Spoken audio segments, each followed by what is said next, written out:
All right, and thanks everybody. I know people are still coming in. Nice to see folks on the line. Kevin Boyce, Jen Beck, nice to see you. Steve Linthicum, nice to see you.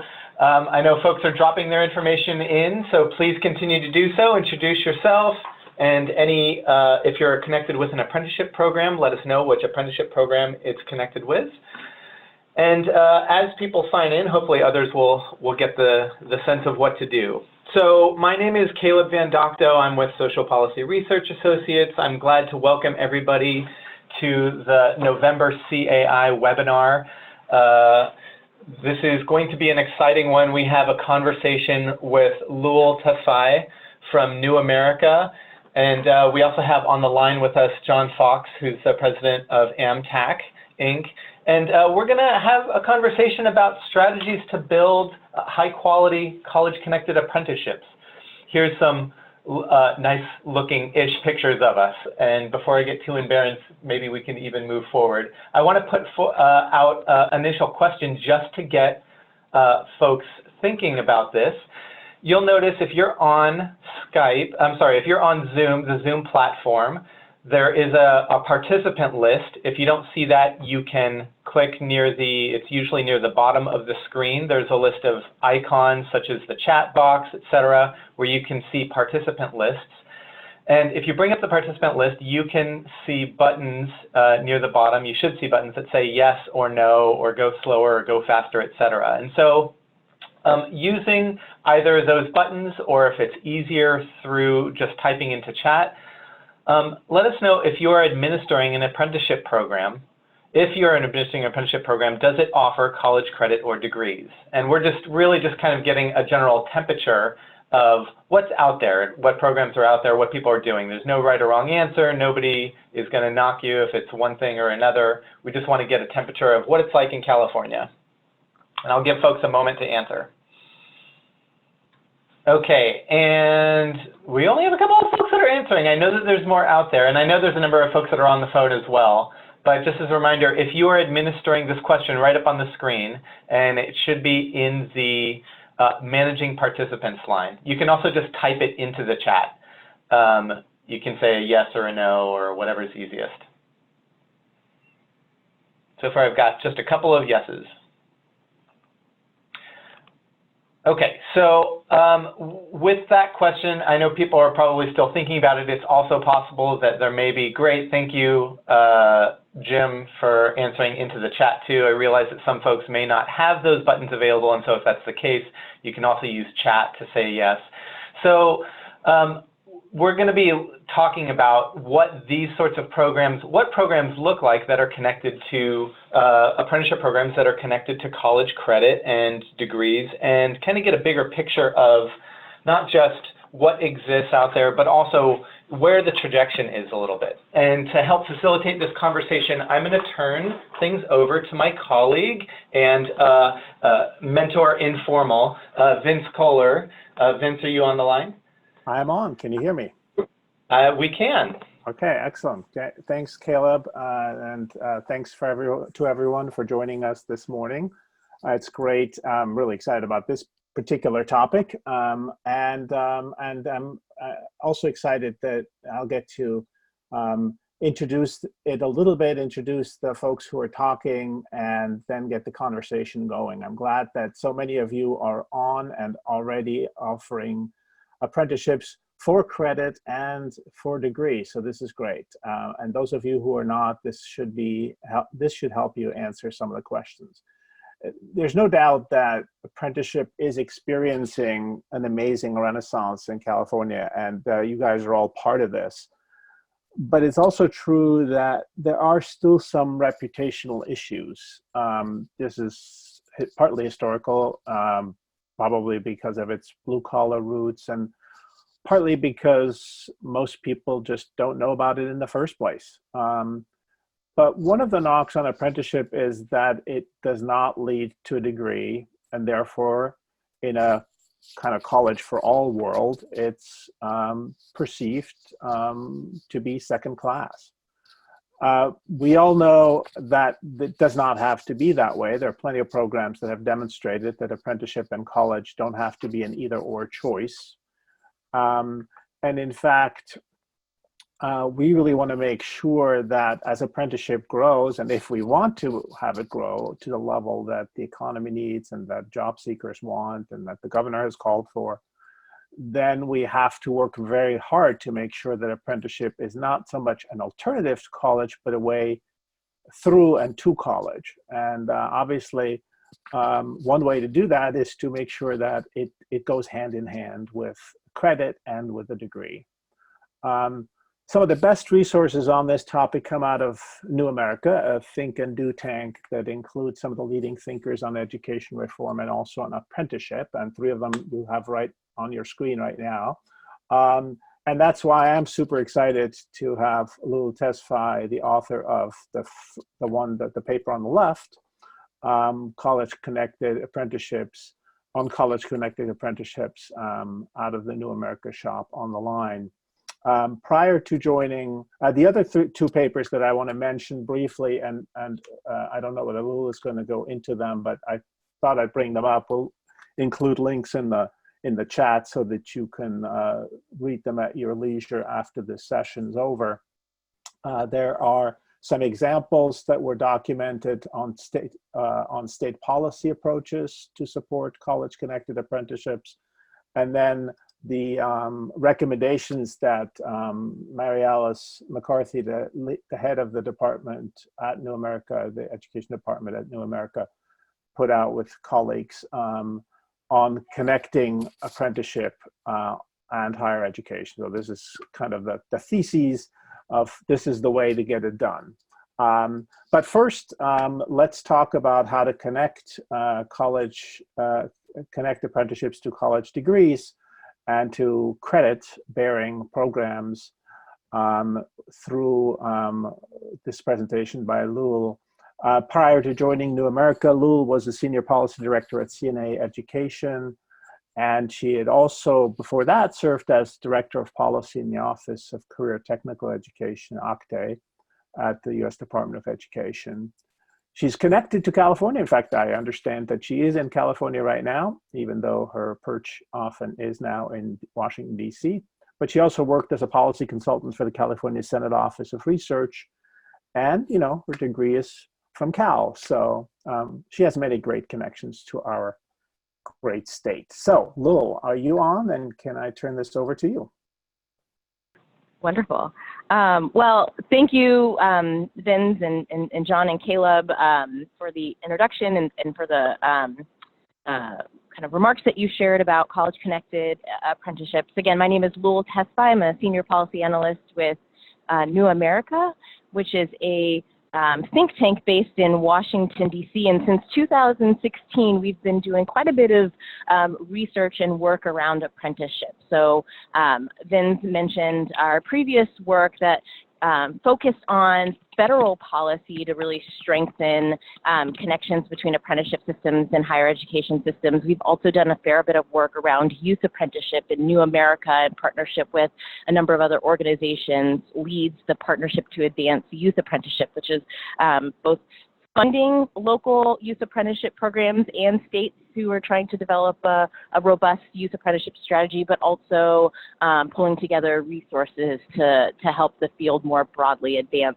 youth apprenticeship as a quality education and training strategy.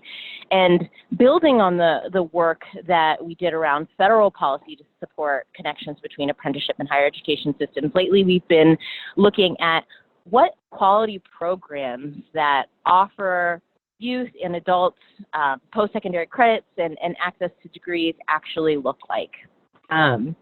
So just to take a step back as to why we decided to embark on this work, we know there's a lot of interest in apprenticeship and a lot of interest in making sure that apprenticeship opportunities really create pathways to a variety of workers. And that's because we know that post-secondary credentials matter here in California and across the country. Increasingly, having post-secondary certificates and degrees are required for career entry and advancement. And we also know that the apprenticeship model is particularly effective based on the rigorous information we have about the registered apprenticeship system. We know that apprentices that participate in that particular model are more likely to be employed and retain employment and experience wage increases because of what the apprenticeship model offers. But we also know that higher education is not accessible to everyone. One reason being the cost of higher education, another reason being the format of some higher education options. And so there's a real need to explore better ways to better connect these two disparate systems that have not always communicated well with one another in order to make sure that we're offering more options to youth and adults. And one other thing I'll mention, New America does an annual survey of opinions about higher education. And in the 2019 survey, we found that a majority of people actually believe that apprenticeship is a highly effective education and training model, but significantly more people indicated that they would recommend apprenticeship for their children or a friend if it had strong connections to post-secondary degrees. So that's part of the reason why we've been doing work in this space. So we have interviewed and done case studies of a number of different programs throughout the United States. And as part of that research, we put together a taxonomy to really categorize the different types of apprenticeship models that exist. One model being the traditional model, where you have the related technical instruction being offered outside of the formal higher education credit-bearing system. Then there's college-connected apprenticeships, and we heard from John earlier in the webinar about a particular college-connected apprenticeship where students have the opportunity to earn post-secondary credits or even certificates as part of their apprenticeship experience. And the value of these programs, particularly in emerging industries like IT and healthcare and financial services, is it gets people on a pathway to a post-secondary degree if that's indeed what they need in order to enter a profession and advance in a profession. And on the opposite end of the spectrum is what we call degree apprenticeships. It's a model that's actually fairly common in Europe. The United Kingdom has been most recently introducing a number of policy and financing reforms to increase the availability of degree apprenticeship programs. But it's basically an apprenticeship program that by design culminates in an associate's or a bachelor's degree. And I'll talk a little bit more about what the common features are of these. So as I mentioned, traditional apprenticeships are non-credit. The training provider could be an employer, a union, even a community college, but the key distinguishing feature is that the training does not come with post-secondary credit. The probably greatest share of apprenticeship programs fall into traditional, but also college-connected apprenticeships. And there are a few different kinds that we uncovered as part of our research. One being a model where a college, we primarily focused on community colleges as part of this research, given the history that they have in working with employers and developing customized training and serving as a related technical instruction provider for apprenticeships. But one model is a hybrid where the related technical instruction is comprised of both non-credit and for-credit courses. Another model of college-connected apprenticeships involves awarding credit for non-college experience retroactively. So if you're familiar with the Registered Apprenticeship College Consortium, it includes a number of community colleges and registered apprenticeship sponsors that have all agreed to award post-secondary credit, articulate apprenticeship experiences to post-secondary credits. And some of those credits may be towards degree requirements. Some of those credits might be towards elective requirements. There's a great deal of variability, but this is a model that's pretty widespread. And then, of course, just for-credit coursework as part of an apprenticeship program falls into the category of college-connected apprenticeships. And then lastly are degree apprenticeships, where there are two main types, both of which culminate in a degree.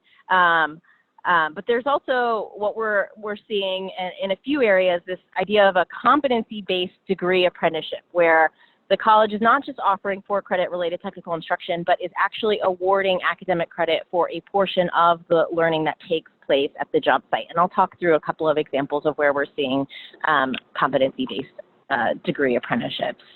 Now, the model that a college might choose to pursue will certainly vary based on the occupational requirements, based on the skills demands of employers, and also based on their institutional structure and resources to build these programs. But let's talk through a couple of them that are in existence right now. Trident Tech is a college that has successfully launched dozens of registered apprenticeship programs, registered apprenticeship degree programs in advanced manufacturing and healthcare and hospitality, information technology, and other areas. And their approach to developing these degree apprenticeship programs is to start with an existing degree program, to work with employers, oftentimes they recruit employers, and to identify what, if any, changes need to be made to a degree program. So sometimes they will substitute some of the for-credit courses as part of the degree pathway. Other times they will introduce non-credit courses if a particular employer that they're working with has specialized training needs that can't be met on the for-credit side of the house. But this approach is a traditional degree apprenticeship and it involves working within the existing system. And in fact, of the degree apprenticeships that we really examined as part of our research, a majority of them are operating within and working with an existing degree program and making modifications. Ivy Tech also has a pretty innovative approach to offering degree apprenticeships. So they offer an interdisciplinary Associates of Applied Science degree in industrial technology. Interdisciplinary degrees are not as common at the community college level as they are at the four-year college and university level, but they've managed to build this by really expanding on their statewide elective list, and they basically work with employers to identify a menu of courses that build towards certificates and then build towards certification certificates, technical certificates, which is something that they have in Indiana, and then all of these stacked to a degree. And one thing that they have done, keeping in mind that, you know, an apprentice's educational experience should not necessarily stop once they're done with an apprenticeship, is they've established partnerships, a partnership with their four-year counterpart in the state to facilitate transfer and the attainment of bachelor's degrees related to industrial technology. Those two examples that I just gave are traditional degree apprenticeships, but there are a couple of really innovative competency-based degree apprenticeships that we've seen. One example is the 1199C Early Childhood Education Degree Apprenticeship, and this is based in the Philadelphia area. There are a couple of community colleges that have worked together with 1199C, which is serving as an intermediary, to work with the existing early childhood education workforce that does not have an associate's degree, but this apprenticeship program is working with these incumbent workers to get them on the path and get them an associate's degree. They work with multiple employers, and again, the 1199C Education Training Fund serves as an intermediary, and they've successfully managed to award credit for the on-the-job learning by having faculty members at the community colleges review portfolios from apprentices and determine whether they've mastered a set of competencies that they ordinarily would learn as part of, you know, traditional classroom work. But the two colleges that are involved, City College of Philadelphia and Delaware County Community College, early on identified 3 courses for which the competencies could be taught on the job. Just an added bonus in order to really facilitate student success, and I'll talk a little bit more about some other strategies. They have maintained a cohort model so that the early childhood workers are staying together and taking classes together, and also in some cases participating in on-the-job learning together, where people are placed at the same employer. They offer, they work with employers to offer release time, and they very deliberately offer professional development to the on-the-job site mentors to make sure that they're able to support the apprentices as part of this experience. And then last but not least, Norco College here in the great state of California has a pretty innovative competency-based degree apprenticeship program. They currently have one in manufacturing technology and are looking to build more. And they're taking advantage of the California Education Code that allows students to earn up to 16 credits in work experience. So they've, built into the program 4 work-based learning courses, essentially, each of which offer 4 academic credits. These are credits that go towards degree requirements. They're a required component of the degree apprenticeship, and they've managed to do something that we haven't really seen elsewhere in the country, award 16 credits, which is a pretty significant chunk of the 60 that's required for the associate's degree. I want to quickly talk through some broad strategies that we've seen across both degree apprenticeships and college-connected apprenticeships. And again, there's no one size all fits. There's no one size all fits approach.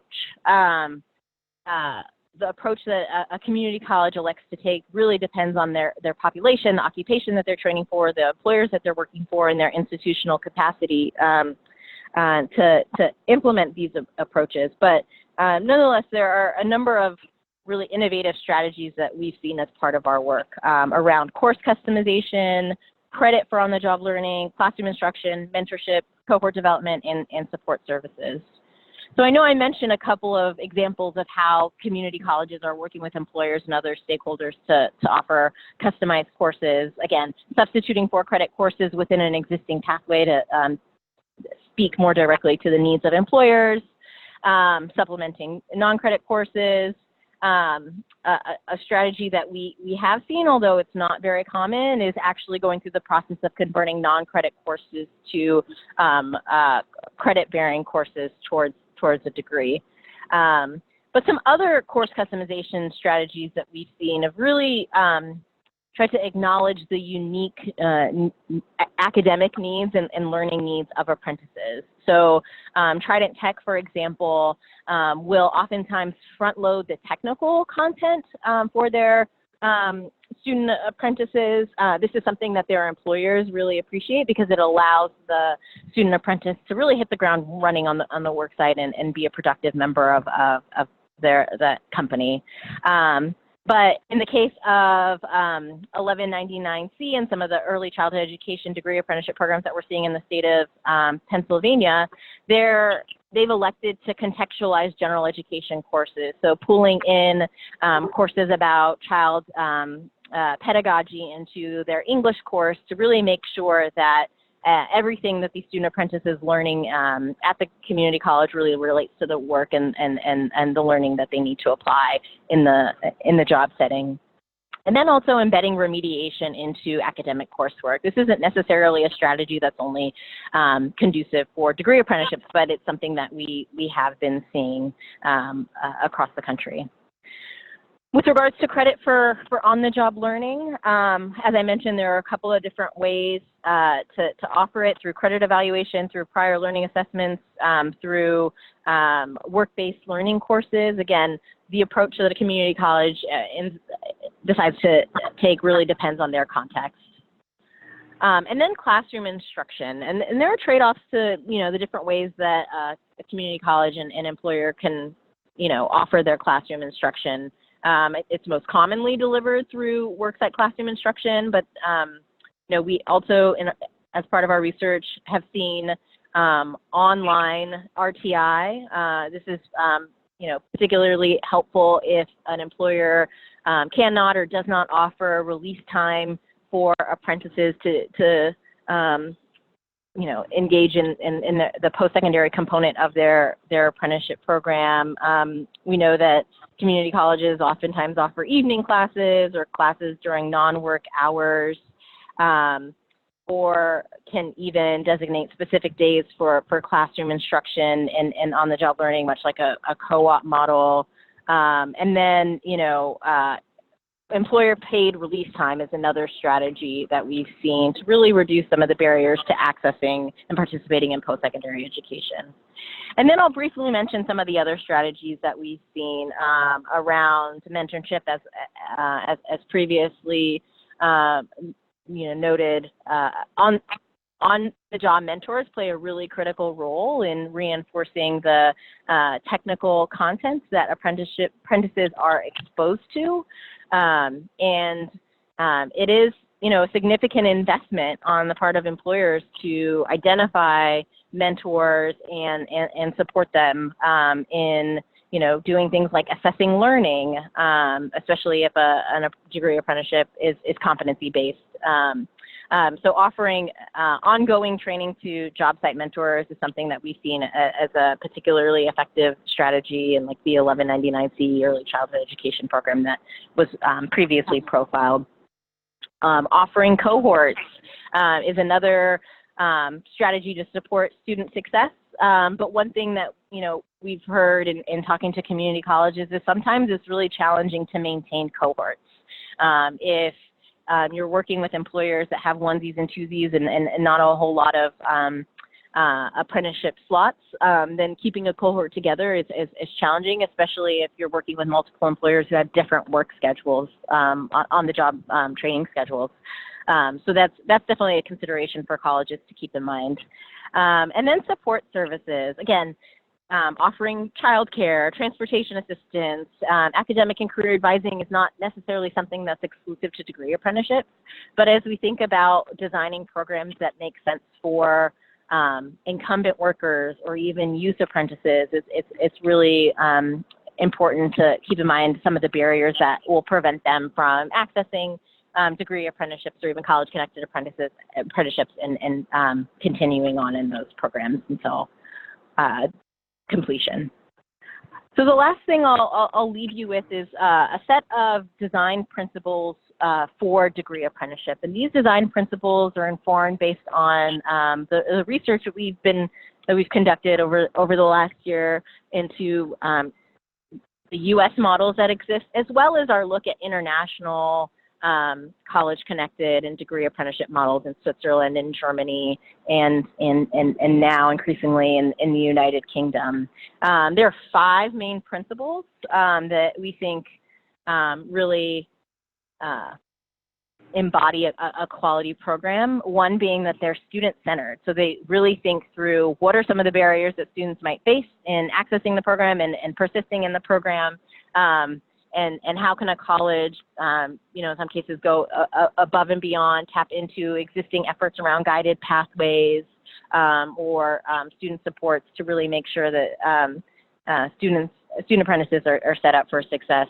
That we also see that high-quality degree apprenticeships are very career-specific. So they're preparing individuals for a specific occupation, and the training that's being offered is training that's really valued across the industry.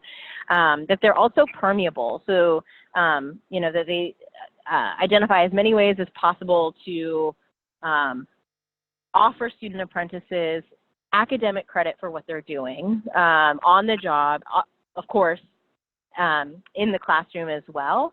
And that's a credit that they're awarding really goes towards degree requirements.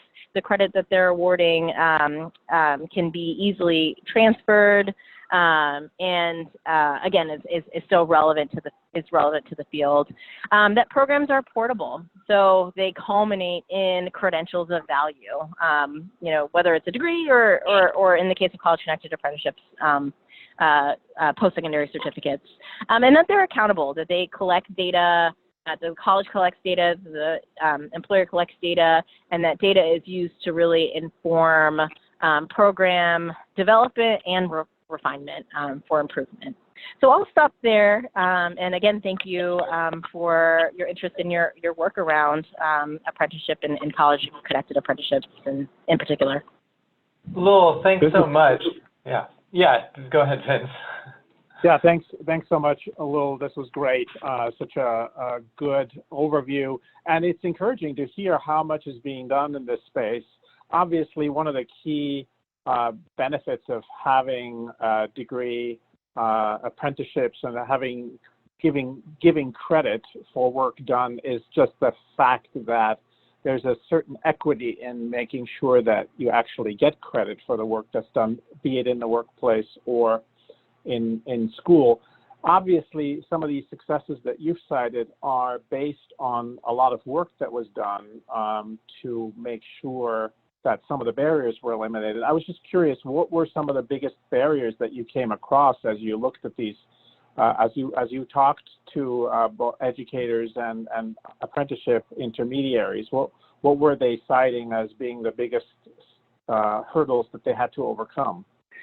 Yeah, well, perhaps not surprisingly, financing these programs was one of the biggest barriers that we came across. I mean, with traditional apprenticeship programs, one of the advantage of apprenticeships that we've seen in the skills trades that have a rich history is that employers oftentimes split the bill, and they cover the cost of related technical instruction and on-the-job learning.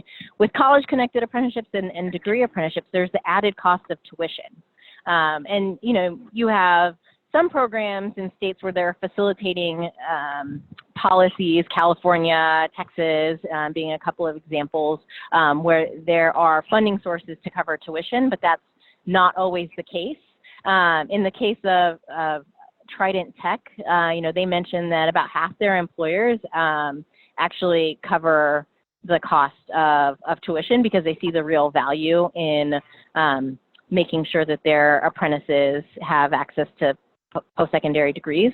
They also have funding from their local chamber to offset the cost, but that's not the case everywhere. So funding was a real barrier. And we've also looked at a couple of youth apprenticeship programs that are college connected, and one of the biggest challenges that we heard from the providers of youth apprenticeship is figuring out the scheduling, which is no small feat when you're trying to make sure a youth fulfills all of their high school degree requirements, but also, it's taking classes at a community college or another college.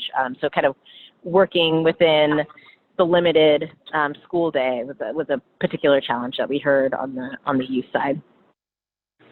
That makes sense. And obviously in California, we actually have some benefits that some other states don't have in terms of the reimbursement, both through RSI, but also if you're at the community college now, you should be able to get FTEs covered.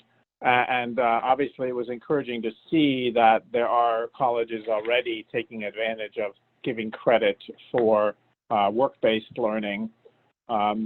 I was curious, so actually let me pause here for a second and ask the audience also for their questions. We have actually 3 questions for you. One of them is on the screen, which is what do you see as the biggest impediment in your environment where you're operating? The other one are questions for Lul or for John that you might have. Please put them in the chat. And then finally, we have a little poll that we all want to run alongside. I think we can do that, Caleb. Can we push the poll out as well? Yeah, so I'll push the poll out, and Eduardo, if you're able to move the slides back to that spectrum of programs, perfect, just for people's view. And let me ask for folks that are on the line, for apprenticeship program administrators, where would you place your programs on the apprenticeship model spectrum? So we got these options here from the non-credit to traditional apprenticeship all the way to competency-based degree. So make your choices. Also ask questions in the meantime. And I really liked, and Kristen points out the design principles. And actually, this is a good question that Kristen posed. You should be able to see it there at Lul as well. What are the changes that some of the programs that you profiled have made in order to be able to award give credit or award degrees or follow those design principles that you mentioned? Yeah, Kristen, that's a really great question. I have to say, you know, the programs, for example, the competency-based degree programs that have really embodied this principle of permeability, that are awarding credit for the on-the-job learning. You know, it's tough for me to say this as like a policy person, but it really was spearheaded by a few committed individuals. So in the case of Norco College's work, Charles Heckles, you know, really latched on to this provision in the California Education Code that allows for up to 16 credits of work, you know, for work experience. And he just figured out a way. He worked with faculty, and he figured out a way to you know, stand up a series of 4 you know, work experience courses at Norco College. And the way they have it structured is they have a faculty member who, you know, has apprentices who will be in with different employers and possibly in different occupations, but that faculty member is the one that's liaising with employers and working with employers to identify the set of competencies that will be mastered during each of the 4 courses, and then you know, working with employers to assess whether those competencies are met. It took one person really taking advantage of an existing policy, and then for the 1199C program, you know, it took a couple of really committed individuals in their early childhood education department to say, hey, you know, this is an effective model. You know, they're working with early childhood education workers who are not well paid, but there are increasing education requirements in that profession. So to really get ahead of the curve, they really kind of push through the development of this ECE degree apprenticeship, and just, you know, ask themselves, what are we teaching in the classroom that these people already know on the job or can easily learn through the job, and you know, leveraging their existing prior learning assessment systems at the college, they were able to award academic credit for the on-the-job learning. So there, you know, while there were a couple of like really key people who pushed this work forward, every college has a structure for credit for prior learning that they could take advantage of. So it's a really, in some cases, it's really about looking at your existing resources and systems differently to support this really robust education and training model. Did you come across, by the way, it's interesting, the poll results are up right now, and I hope you can see this, that 75% of the respondents here say that their programs are for credit, or, you know, and a quarter of them say that they're degree bearing. So that is great. That is, in fact, there's no non-credit or non-credit for credit hybrids in this sample. So that's encouraging. I'm curious as to what you found that the respondents that you talked to reported back as being persuasive to a college. How did they persuade a college to move in this direction? And in particular, this is something we hear often, that it's harder sometimes to persuade the faculty to make changes to the way they're teaching things. Is this something that you found? What have you seen as sort of the trajectory at these colleges? Yeah, that's a great question. So one thing structurally about kind of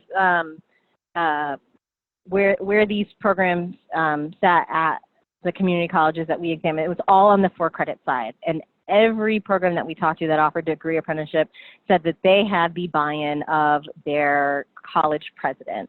That this was an effort that was supported from the top down. And, you know, some of the colleges said that, you know, they actually, you know, like offering degree apprenticeships can be a revenue source for the college, especially if employers are willing to pay for, you know, classes of related technical instruction for their apprentices only. But I mean, a huge driving force for a lot of the colleges that I spoke to was that offering these more holistic programs will help them meet the needs of their students a little bit better. You know, with some college-connected programs, you know, again, the advantage is that they are preparing apprentices, they're awarding academic credit to apprentices, and for some people, post-secondary certificate is enough, is all that they need in order to enter into an occupation. But for occupations that really require a post-secondary degree, one disadvantage of college-connected programs is it might get a student 75% of the way there, but the onus is on them to kind of navigate additional degree requirements. And this is something that's you know, particularly true for some of the credit evaluation models that we see as part of the RAC initiative, because while students will get bulk credit for the completion of apprenticeship experience, they still have to complete, in some cases, 5 or 6 general education courses in order to get the degree. And for some occupations, they don't need that degree, but we know increasingly that having a college degree is needed for career success. So those are just some things to really keep in mind. Yeah, I think those are good points. And obviously, in some ways, the degree also, because it's still used as a filter by the workplace often to screen people in, has benefits. And it in some ways, also often is seen as a kind of an equity question, because in one profession you get a degree, in another you don't, but aren't they potentially of equivalent, you know, sort of level of competency? And so creating more equity there is obviously, you know, has some other secondary benefits. So this is fantastic. I'll do a quick introduction of John. Actually, John doesn't really need an introduction. Everyone on CHI knows John, who's been on many of our webinars before and in-person meetings. What we thought it would be interesting to hear is how in California, apprenticeship programs have fared with degree bearing programs and also with programs that connect to college credit. And so John Fox has agreed to do that with us. Okay, thanks everyone for allowing me to participate. You know, it's exciting to see that at a national level that there's this much effort put into the research of what we have been doing for decades here in our program. Briefly, AMTAC is Advanced Manufacturing Transportation Apprenticeships of California, is a joint venture between the Automotive Industry Apprenticeship Trust Fund, which is part of International Association of Machinists and Aerospace Workers. That program has been in existence for 70+ years. And since I've been involved with it for the last 16 years, it's been utilizing the model to take advantage of curriculum being offered at the community colleges in both the Bay Area and in the Fresno area. So as he goes through the slides here, okay, here we go. So the AMTAC is, yeah, you want to go back one. You went one too far. AMTAC is an intermediary, and as an intermediary, what we do is that we partner with different organizations, labor unions, employers, community-based organizations, government agencies, and of course community colleges. And what we do is we work with these multiple partners to ensure apprentices' success. And I did mention that the AMTAC is a joint venture between the Machinist Union and an organization called California Tooling and Machining Apprenticeship Association, and that group is a non-union affiliated program, or referred to as a unilateral program, where the machinist program is known as a joint apprenticeship program. And the reason we joined forces is primarily because of this model that AMTAC utilizes the same model that CTMAA utilized, and that being that all of the related and supplemental instruction was provided by community colleges, where they were actually existing colleges for credit. And what's been good about that is that once a community college has identified a particular industry to support, it's been my contention that you can utilize an apprenticeship program for that industry at that community college. Because if they've got credited courses being offered, they've already vetted those course materials with, or they should have, or they probably have, vetted that course materials with the local regional area, with the industry that they're supporting. So in transportation, which is our primary area, we utilize the Automotive Service Excellence, which is NATEF certified programs that is considered the industry standard for the transportation industry. All of our colleges are NATEF certified, and they were not all NATEF certified prior to our involvement with them. But what we have done through working with the community college is, number one, insist that they become NATEF certified, and worked with them to create that certification. So in essence, what this allows the college to do is to have a better, I believe, a better connection with the local community, where I look at the apprenticeship committee is like an advisory committee on steroids, because they've got a lot more committed involvement in both their program and the community college's program than typically an employer that sits on an advisory committee. Some of the highlights of our model is that we develop the standards generically, the curriculum portion of our standards generically, and that those standards are basically based on, you're running through, sorry. What we do is we create the standards that don't specify courses, but area of coursework. And by doing so, then what we do is we take our standards that are approved by the Division of Apprenticeship Standards and map them to the local community colleges. What we are able to do with this is we may use multiple colleges because the coursework that we need for our apprentices may not all be offered at one community college. The other thing is we use multiple community colleges based on a large geographical area like the San Francisco metropolitan area. There's commute issues, so we try to put the apprentice closest to either where he lives or where he works. We also because they're NATEF certified, the completion requirements based for the college is also the completion requirements that we have for our students. And we typically are at evenings so that they can work full-time during the day and go to school at night, but we don't want to limit that only to 2 nights a week because, you know, these poor apprentices still have lives. And so they work full-time and go to school at no more than 2 nights a week. And our program does not require an associate's degree, but we are affiliated with a few programs that do. And the reason for that is the employers typically like to see the value associated with that associate's degree.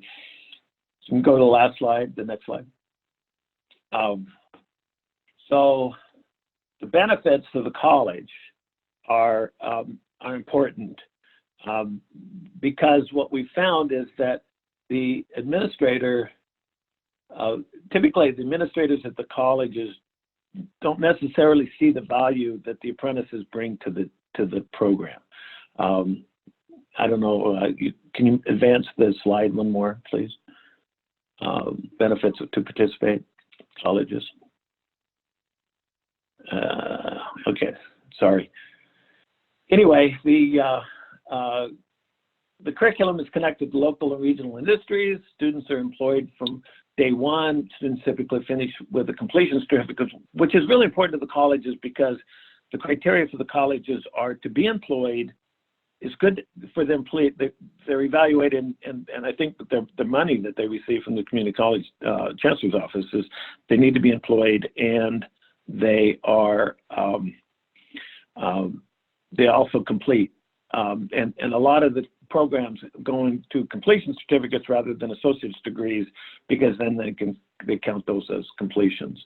But students are working in the industry, typically more motivated, and programs help create a healthy learning experience for all. And I think that healthy learning experience is really critical with regards to the actual classroom setting, because these apprentices are they're in the industry, they're working in the industry, they're doing currently what's going on in their industry, and they tend to assist the instructors with their schooling. So that's my deal. Thank you so much, Lul and John, for this overview and these insights. We posted the link to the paper in the chat, and we'll post all three of them again so that you can link through and read those. There's a lot of valuable information in there. If you have additional questions, please put them in the chat. We'll make sure we get them covered and push them out through either future newsletters. Caleb, do you have any other concluding remarks or links? Thanks everybody for hanging with us in this, audible and change up of a webinar too, as we kind of worked out some of the audio troubles. But otherwise, I think this information was great. And we hope everybody has an excellent rest of the week, and we'll have the next invite for December's webinar coming out soon. All right. Thank you, everybody, and have a good afternoon. Thanks all.